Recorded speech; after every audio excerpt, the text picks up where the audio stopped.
to go.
My name's Dave Valaire. I'm the plant manager here at Windsor Assembly. This plant was built in 1928, so when you go through the plant, there's parts of this plant that are almost 100 years old. We're the biggest employer in the city with almost 4,000 employees in total, including TPTs.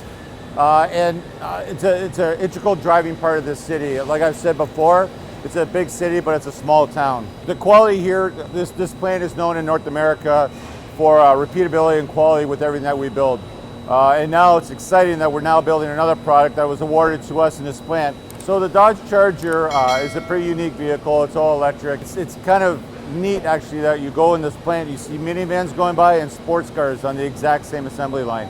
I would like to take the opportunity to congratulate them for a job once again well done that now allowed us to be given a product to make us even more efficient, more successful, and it just solidifies the strength and the belief that the company has in this group. We're very, very proud as a company and as a city of this plant specifically.